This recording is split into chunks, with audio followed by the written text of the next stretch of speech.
So, welcome, Daniel. I'm really excited to having spoken to you a little bit about what you've been up to. I'm sure people listening are going to be quite excited as me when they hear about what you've been doing. Um, so, thanks for taking a bit of time out Thank you, to Robin. speak to me and have this little fireside chat, as I call it. Uh, and could you just tell us a little bit about who you are and, as a co-founder, a little bit about the business? That'd be a pleasure to. So my name's Dan Hartshorn. I'm currently based in London. I split my time between Leicester and London. I am one of the co-founders of this. So this is the Espresso. It is the world's first in-shower smart aromatherapy diffuser. So our kind of goal, our reason to be here is to bring relaxation to the weary, the busiest, the people who are suffering from stress and don't have a moment to breathe. We want to be there to provide them that moment of relaxation or rejuvenation without any pressure of kind of scheduling or setting things up. Just we want to make relaxation as easy as possible. Fantastic. Sounds absolutely wonderful. So I've already got my wife's name down. Maybe if she doesn't watch this, it might be one of her Christmas presents or something.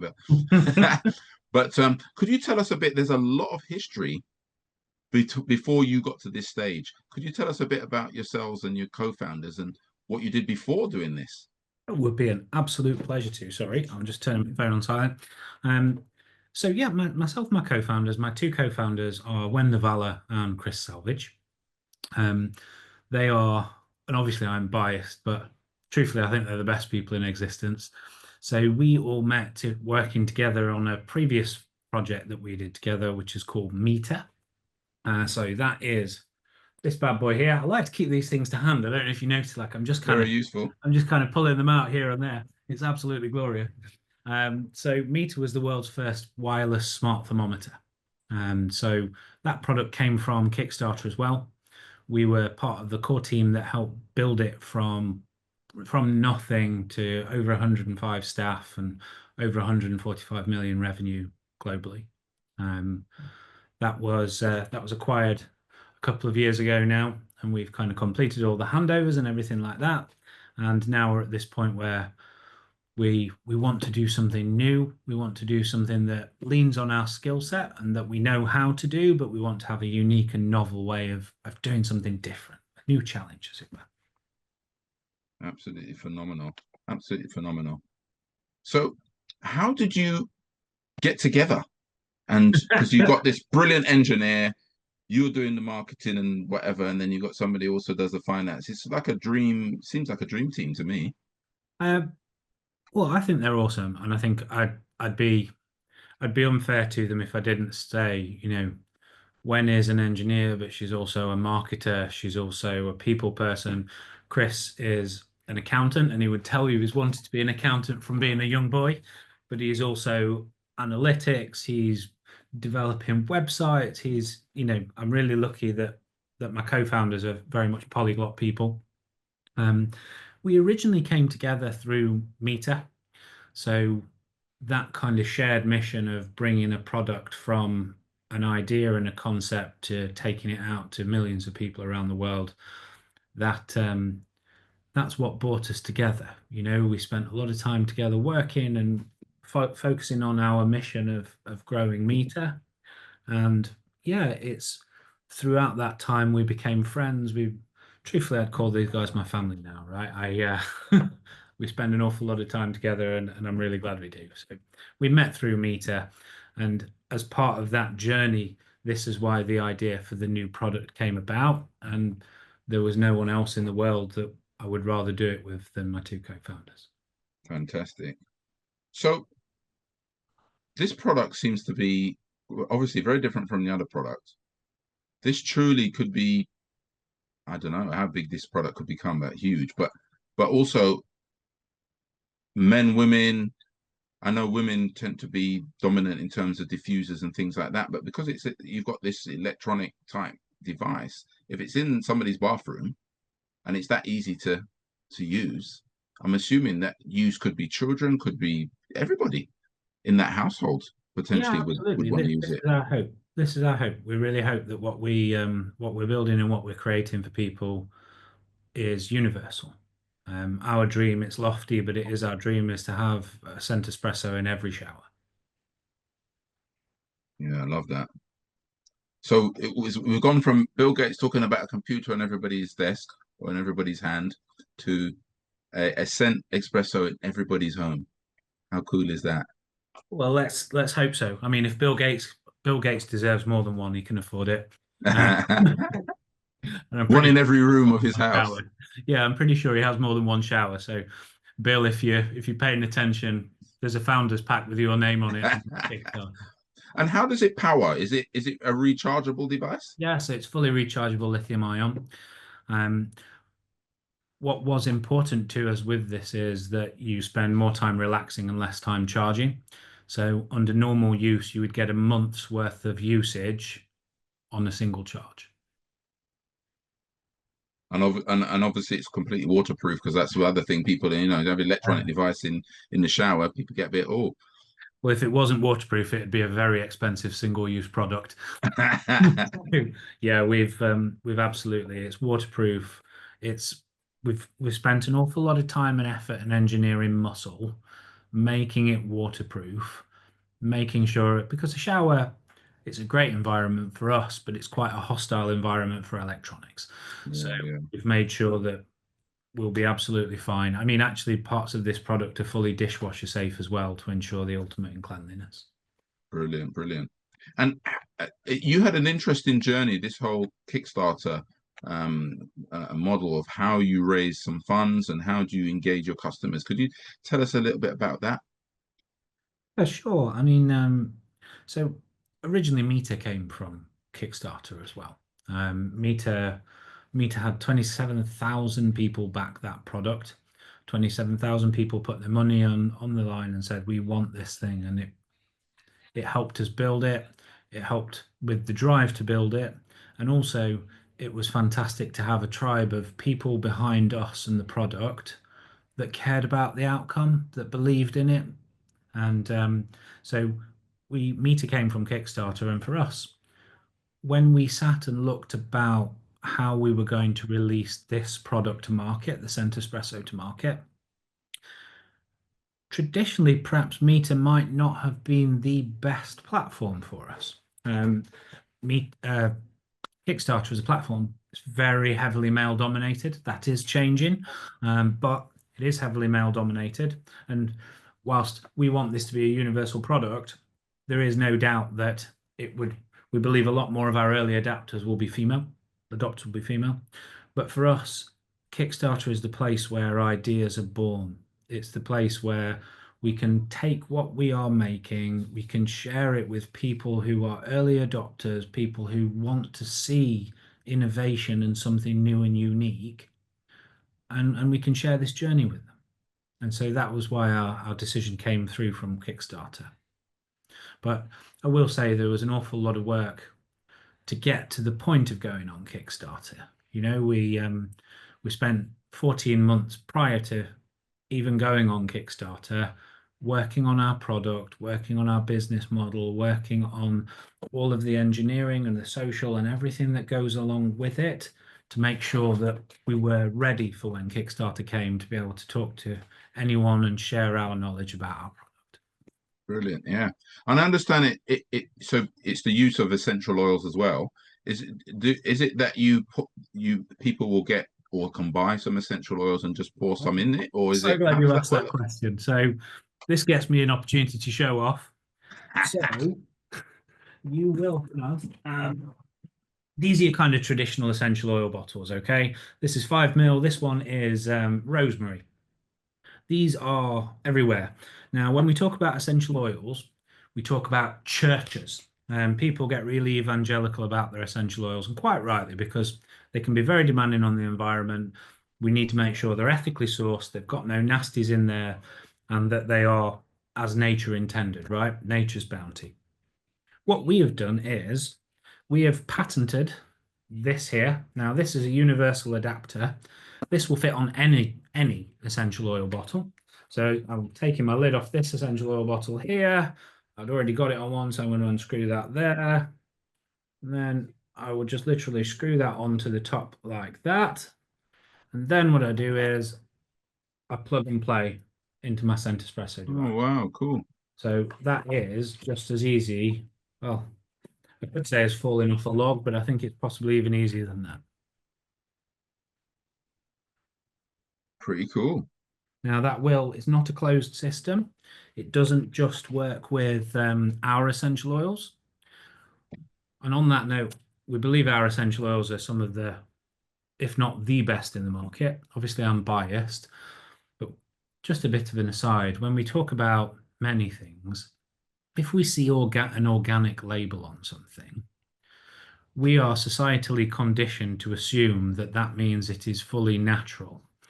That's not the case. And if something is grown organically, there's still the possibility and likelihood that it's been laced with herbicides and pesticides.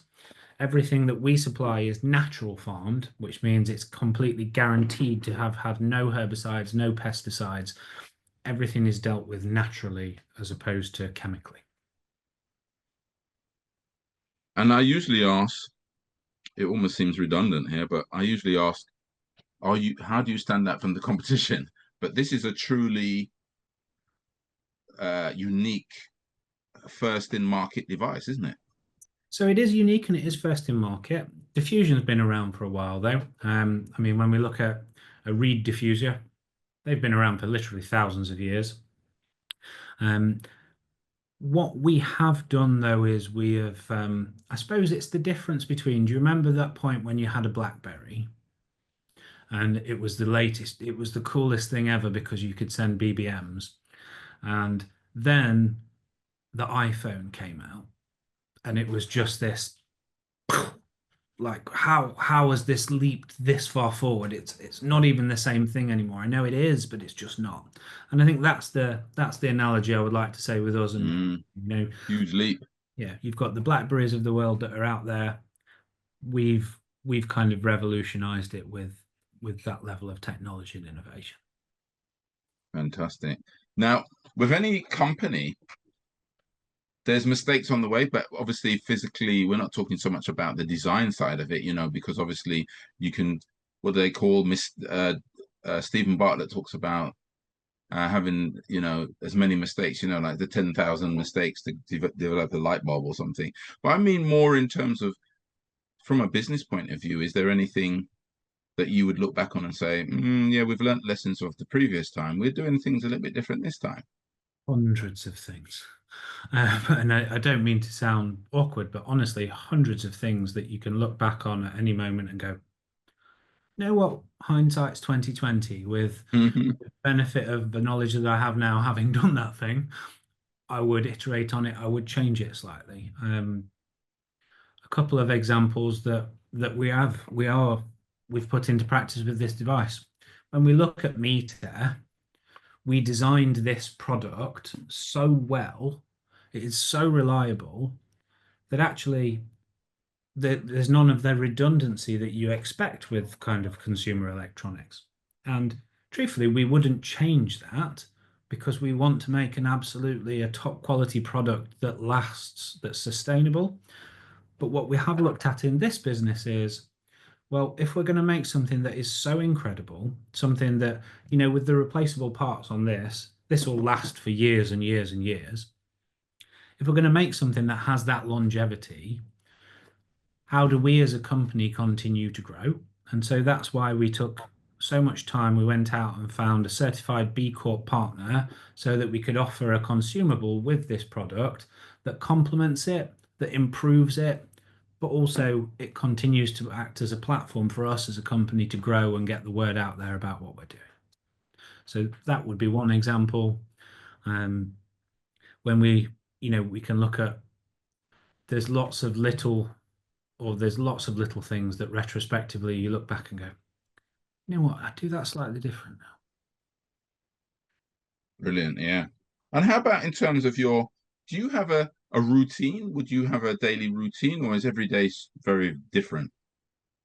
So my routine is I absolutely do. So my routine, I herniated my L5 disc about 2 years ago. So Ooh, being a middle-aged guy, the first thing in my routine is I have to stretch in the morning because if I don't, I'm in for a bad day. After that, I will every morning I have breakfast with my baby girl Cleo. It's one of my favorite parts of the day.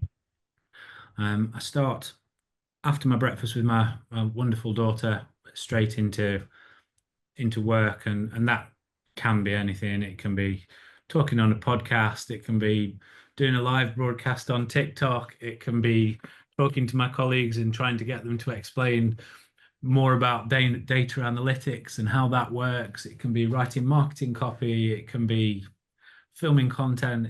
It really can be anything at this moment in time. But my kind of key touch points in the day for me are that morning stretch, that breakfast with my daughter, and that evening meal with my wife and daughter.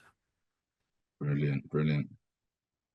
And you find you have a productive, that's works for you in terms of productivity, in terms of getting the best out of yourself. Absolutely, absolutely. I think it's really important to have that opportunity for family. You know, how much of a hypocrite would I be if I'm here building a product with my co-founders that's designed to give the busiest people that moment for mindfulness and that moment for themselves if I wasn't willing to make that part of Mm, my own routine. absolutely, yeah. Bit like a sort of a overweight doctor telling you that who smokes as well. I suppose it's not the best advert, I suppose. I mean, you can't see So it, thankfully, because we're only above the shoulders, but same with me. You can't see all, can't see the belly. So um, when you think of success, do you have any role models or people that you admire out there in the world? yeah, quite a few actually. Quite a few. I think if we were to if we were to talk about role models for success, I would I'd be a fool if I didn't mention my co-founder Wen. I think she she has succeeded over multiple exits in multiple companies. She has succeeded by being a good person, by being intelligent, by caring about what she's doing. And so she would be a massive role model for me.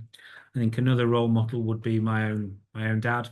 You know, I think it's when you can look at you have this kind of role model that you can look at and you've been able to look at through your life of someone who's driven, someone who believes in the product that they're making and wants to go out there and optimize things and shake up the game. I think they're my two immediate first-hand real life people that I can phone up or go and give a cuddle to tomorrow. They're the role models on that side. But then I think, you know, I'd take bits. It's like that game, you know, when you used to play Top Trumps as a kid, and I'd take bits from different people, right? Like I would probably take Steve Jobs' presence and how the excitement and the marketing strategy and the commitment to design. I'd probably take Bill Gates's just technological capacity. I'd even, and this might go either way with the audience at this point, I'd even take bits of things from Elon Musk and Mark Cuban, and even when you go further down the line and you look at your non-traditional entrepreneurial people who have done remarkable things, like it blows my mind with just the amount of people that you can look at and go, "Well, actually, I really respect what they've done. They've held to their morals. They've made something that's useful and does good things." Yeah, what a role model. Brilliant. No, I love that. So in terms of the company, then, where do you see it in 5 years' time? It's a great question. Um, Truthfully, and I hope we look back on this and it's true, I would expect us to have 5 years' time. I would be thinking to have my dream would be 50,000 daily users.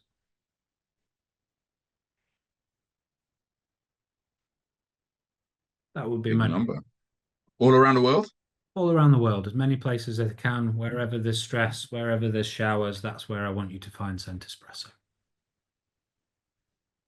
Huge, huge numbers. Brilliant. Okay. I'll And put that out in the air. I'll put that out in the ether now.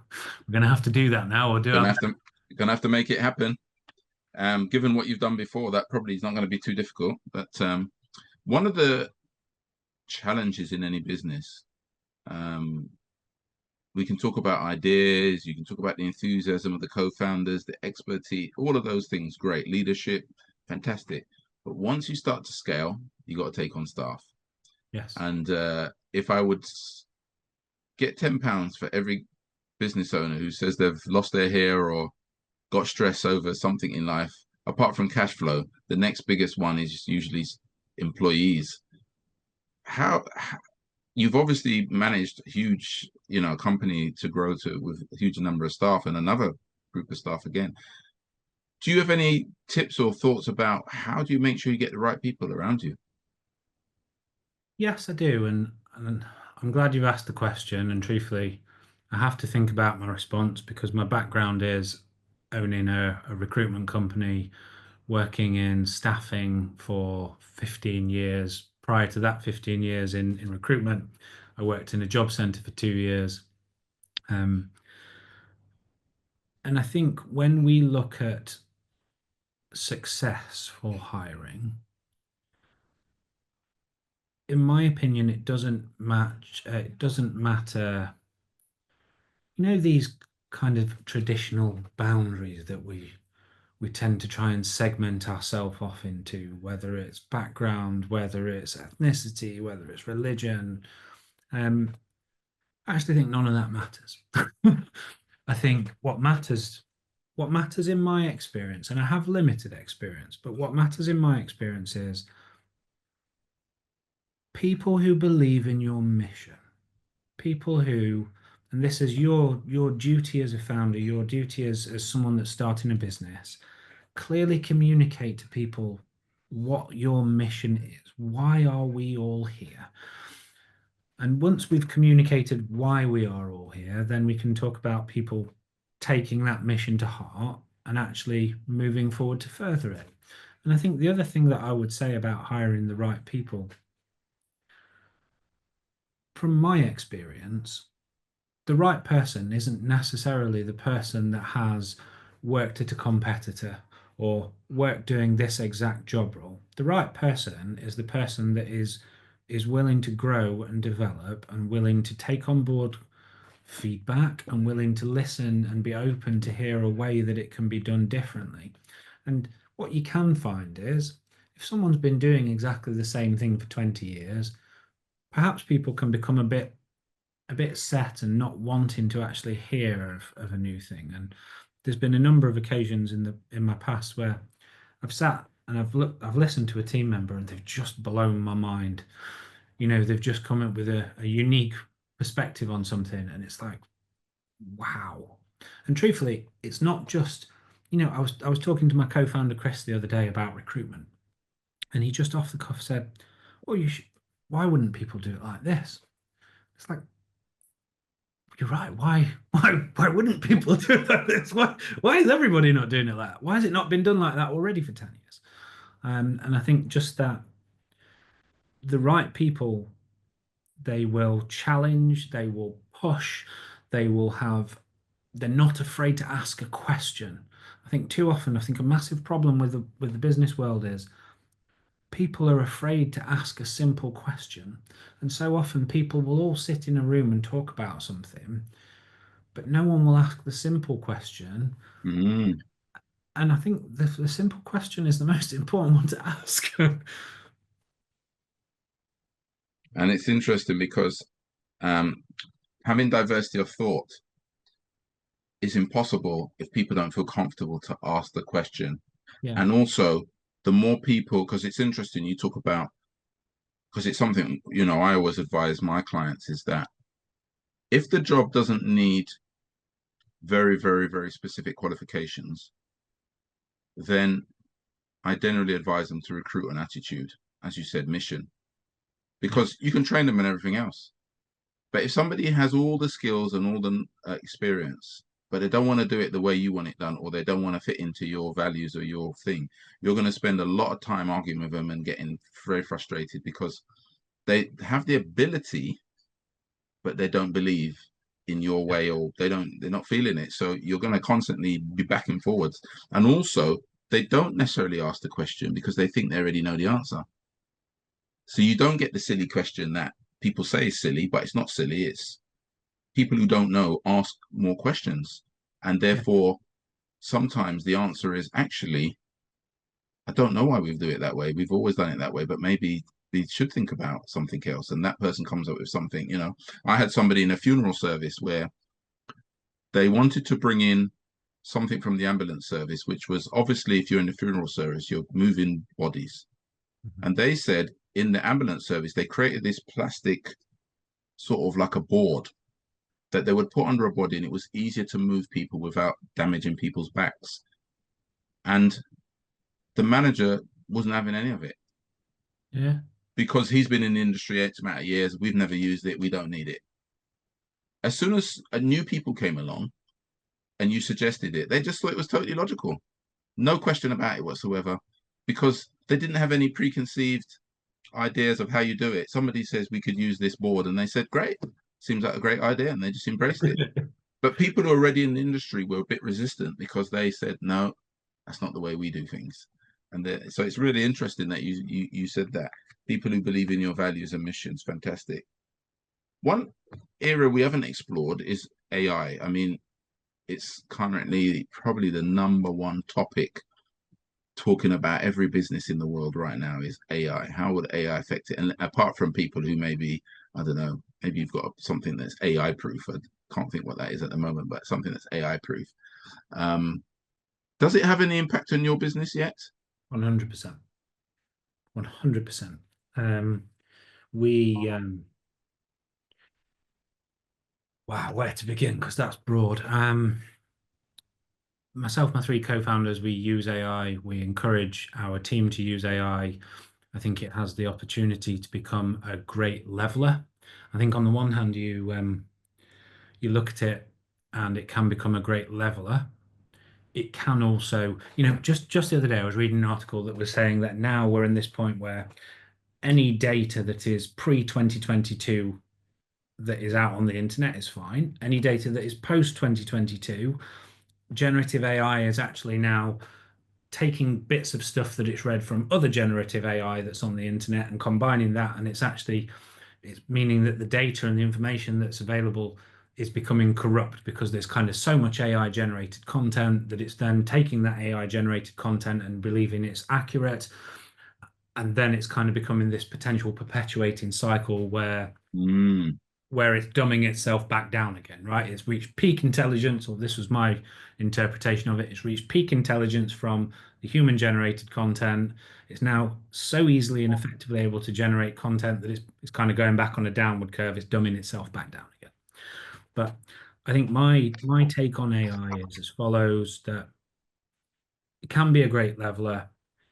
We need to build a framework and a set of boundaries and guidelines for how we operate with it. We've all seen Terminator. Well, I have.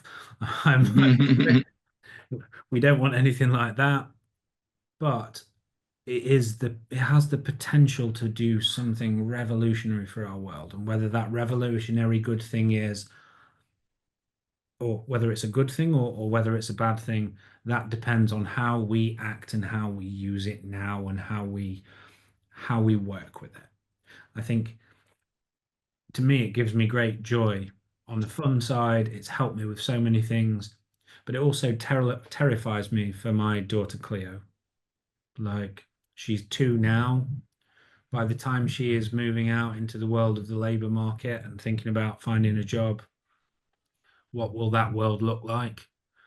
And also, my other gripe with it is we need to celebrate individuality and human creativity. If we are all plugging into AI and saying, go write me this, go write me that, we're all eventually going to come to exactly the same sort of content and we're going to be homogenized. And I think we should celebrate the differences in vernacular, the difference in tone, the difference in writing style, the difference in creativity, because ultimately that's what makes us human and what makes us unique. Yeah, Um, yeah, so a rather long-winded answer of saying some good, some bad. But we need yeah, to. no, it's fair, Mm. very fair right now. The other thing I always ask on these interviews is, would you have any book recommendations? Or well, it's a bit wider than that these days because we say books, but I say I've read this book, I've read that book. Most of the time, I haven't read it. I've just listened to an audio book. So, the way we interact with knowledge now is changing. But anything you would recommend to people though, or something that you're particularly interested in right now? Yeah, absolutely. I mean, so I I love books. I listen to podcasts as well. But I love books. Um, some favorites. One I was talking with my co-founder Chris about yesterday was the Phoenix Project. That is an absolutely fantastic book. It takes continuous integration and deployment in software. It writes it in kind of a Tom Clancy page turning style, but it gives you some fantastic principles on how and what it is. And I think it's absolutely phenomenal. Another one that I would strongly recommend everyone in the world read is Never Split the Difference. So that's actually written by a former FBI hostage negotiator, and it talks about how to negotiate, how to communicate, how to talk, how to get to the very root of what you both need out of your conversation, right? Because conversations are a two-way process. You know, it's been drilled into me from the very start of recruiting. You have two of these and one of these. Use them in that order. I think Never Split the Difference is a absolutely phenomenal book.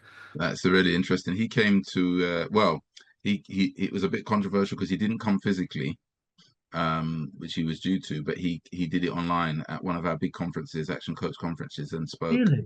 Really, really interesting. Yeah, I wish I knew that. I would love to meet him. yeah. Uh, It's probably Chris on got video material of it somewhere, but yeah, he was interesting. Yeah, Yeah. And I think beyond that, Seven Habits of Highly Effective People, great book, great read. Zen and the Art of Motorcycle Maintenance. Um, there is so many resources out there. There are so many talented, bright people that are putting their thoughts down into, well, now digital, but on paper. That yeah, it's a continuously growing list for me. brilliant. No, brilliant. I'm sure people will listen to that and hopefully get some of those books as well. I seriously hope so. I seriously hope so. And if you can get Chris Voss back in again, please invite me. I'd love to meet him. Yeah, yeah, yeah. It's interesting. Yeah. So if I gave you £100 million Yeah. to invest in business, what would you do with it? Hmm. Do I have to invest it all in one or can I split my pot? No, Okay. So I would probably invest 40% of it right here, right now in UK manufacturing facilities and prototyping facilities. I think that we are losing our means of production and we need to double down on that and remember who we are and where we came from, right? I'm going to go all jingoistic and rattle the saber now. We gave the world the Industrial Revolution for a reason. We've lost our preeminence in that space and we've moved towards more of a service-based economy. And yes, I think we should provide services, but we also need to remember we want to make things. We've got to make things as well. yeah, The yeah, other things that 100%. I would do, so I've spent 40 million. I'd probably drop another 20 million into verification technology through the blockchain because I think that's really, really powerful. And then my remaining 20 million, I would take and I would invest in as many small scale startups who I believe in their ideas as possible. And I would hopefully perpetuate that cycle and share resource, share money, share effort, share thought with as many startups out there in the world as I possibly could. In the UK as well. But Brilliant. Love it. So, final question. There's lots of people maybe watching this, listening to this, thinking, wow, you've got a company to 145, million in revenue, sold it to an American company, phenomenal, got a new product coming out. And they might be getting excited thinking, God, I wish I could do that. Or I could, what two or three things could you leave them with to say, to think about before they launch on that journey? Or they've already started that journey? so it's all about the people that you do it with. Like I played a role in that company's growth, but this is not attributable to me. This is attributable to everyone that was part of it. Temu, Joseph, Wen, Kai, this I'm not going to sit and list all of the 100+ names of the people, but I just want to be clear, like my advice, because it wasn't me, I was part of that team. Um, and it was the greatest thing I've ever done. So my advice would be find and surround yourself with people who share your mission.